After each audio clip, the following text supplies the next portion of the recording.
Anand, Okay, Devakan.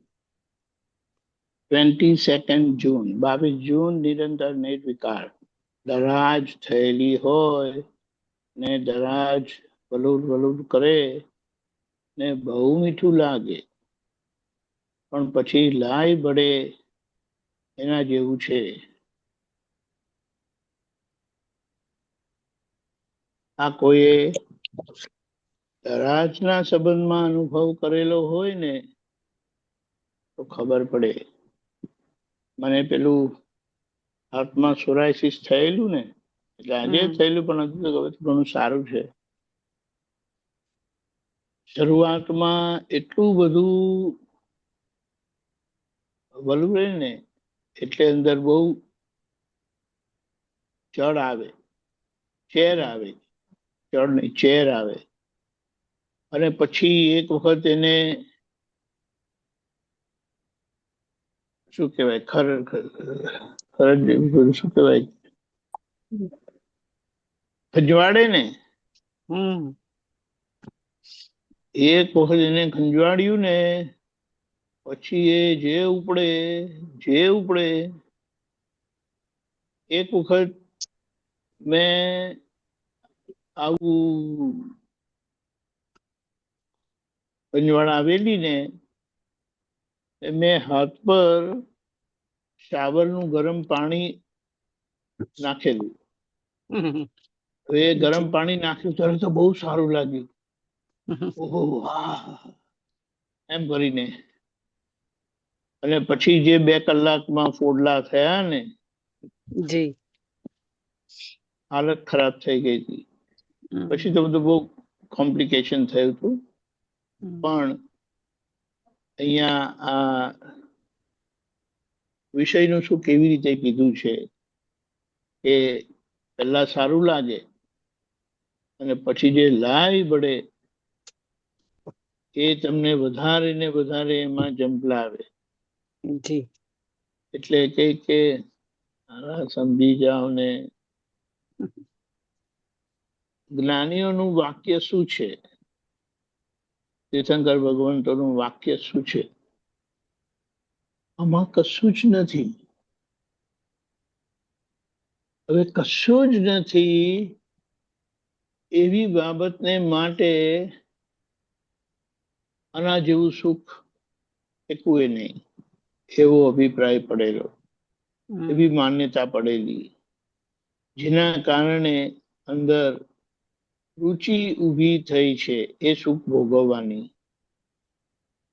હા, એ વસ્તુ ચોક્કસ કીધું છે કે જેમને જ્ઞાન નથી, પછી જેમને જ્ઞાન નથી એટલે કસાયની બળતરા છે, તો એ જંપલાવાના આમાં.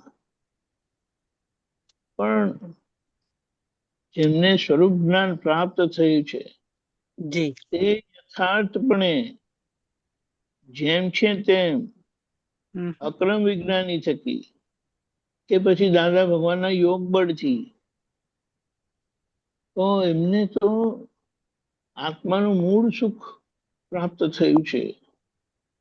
અને વિજ્ઞાનની સમજણથી આમાંથી બહુ સારી રીતે નીકળી શકે. આખો એમનો અભિપ્રાય ધીમે ધીમે ફરી જાય. કશું જ નથી. મૂર્ખાઓની જમાત ભેગી થઈ છે અને દાદાએ તો એમ કીધું કોઈ મૂર્ખો આમાં ના પડે. તો પછી આપણે એમ કહીએ કે આપણે મૂર્ખા થઈએ ગયા. એટલે આ ખૂબ સમજવાની જરૂર છે ને એના ઘાત પ્રત્યાઘાત સમજી જઈએ તો પછી એમાં કશું જ નથી એવું ખરેખર પોતાના માન્યતામાં આવે, સમજણમાં આવે અને પછી બહુ સહેલાઈથી છૂટી જવાય. આપણે એને ફરીથી કહીએ છીએ કે આપણો નિશ્ચય, આપણી ભાવના, આપણી ઈચ્છા સહજપણે પૂરી થવા માટે સુપરબ્રેન યોગા બહુ મદદરૂપ થાય છે. આ કેટલા લોકોએ અનુભવ કર્યો છે. જી અને એની વિડીયો પણ આપણે બધાને મોકલેલી છે. હમ, એટલે આ તો કેવું છે કે જેમને અંદરથી શંકા રહી છે કે આ નહીં હોય તો પછી મારું શું થશે, તો પછી એ છઠ્ઠી કલમે નહીં કરે અને આવી બધી જે વસ્તુ છે સહાયરૂપ, તો એનો ઉપયોગ નહીં કરે. પણ વારે વારે અને સમજવાની જરૂરત છે જી કે આ પાંચ ઇન્દ્રિયનું સુખ અને તેમાં વિશેષ કર આ સ્પર્શનું સુખ, વિષયનું સુખ, તો હાવ રોંગ બિલીફથી બેસી ગયેલું છે. એટલે જ્ઞાની પુરુષોએ અને વિશેષ કરીને દાદાએ એના પર પોતાનો ખૂબ પ્રયોગ કરેલા છે અને એમાંથી બહાર આવેલા છે. એટલે એમણે કીધું લક્ષ્મી અને વિષય માટેની જાગૃતિ અને સંયમ અમે લઈને આવેલા. અવતારોથી અમે આ બ્રહ્મચર્યનું પાલન કરતા આવ્યા છે. હવે વિચાર કરો કે એ હોવા છતાં દાદાએ નક્કી કર્યું કે પરણ્યા વગર તો નહીં ચાલે ભાઈ, અમે પરણીશું પણ એક પત્ની વ્રતનું પાલન કરીશું. અને કઈ સમજણથી અને કયા વિવેકથી જીવી જઈશું એ પોતે નક્કી કરેલું. અને સ્વાભાવિક એવું જ એમને પાત્રએ મળ્યું અને આખું જીવન દાખલા સ્વરૂપ જીવી ગયા. અને જે બાળ બ્રહ્મચારી છે એમને સાચી સમજણ આપી શક્યા. એક પત્ની વ્રત વાળાએ બાળ બ્રહ્મચારીને બોધ આપ્યો. આ બહુ વિચારવા જેવી વાત છે, કારણ કે ચારિત્રમાં ના હોય ને એ કોઈ વાત ફળે નહીં, પોસિબલ જ નથી. એટલે કે શાનમાં સમજી જાઓ, આમાં કઈ મજા નથી. અને વિશેષ કરીને જ્યારે આવું અક્રમ જ્ઞાન મળેલું હોય, દાદા કહે છે તમને અક્રમ આત્મા પ્રાપ્ત થયેલો છે. અક્રમ આત્મા એટલે સીધો પરમાત્મા યોગ, સીધું મોક્ષ દાન જ. હાથમાં મોક્ષ આપી દીધો છે.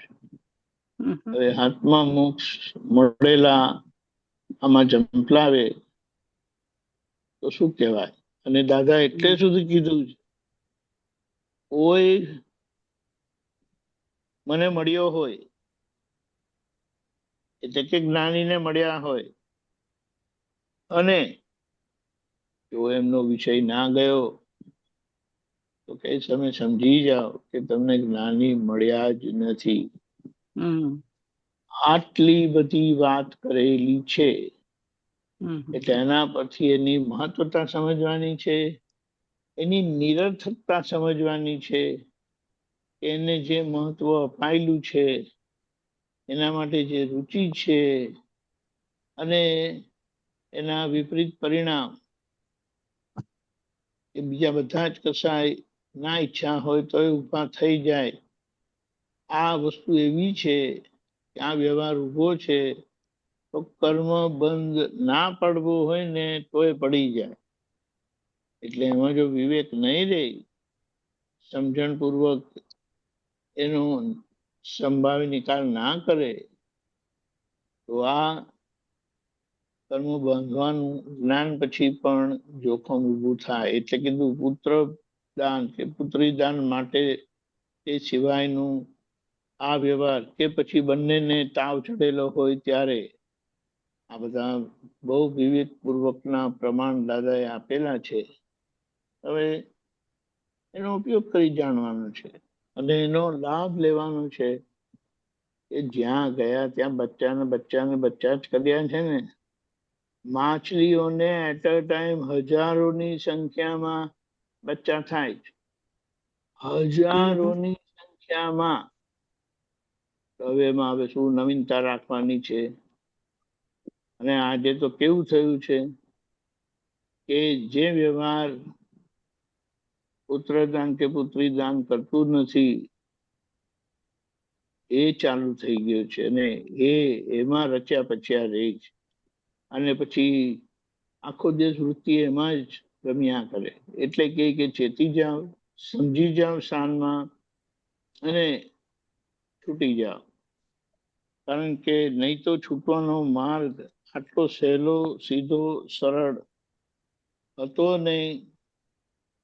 દર અર્ધકાળ ચક્ર એટલે કે 10 લાખ વર્ષે આ ઉતરતા કાળમાં, સંધિ કાળમાં અક્રમ વિજ્ઞાન સ્વાભાવિક પ્રગટ થાય છે.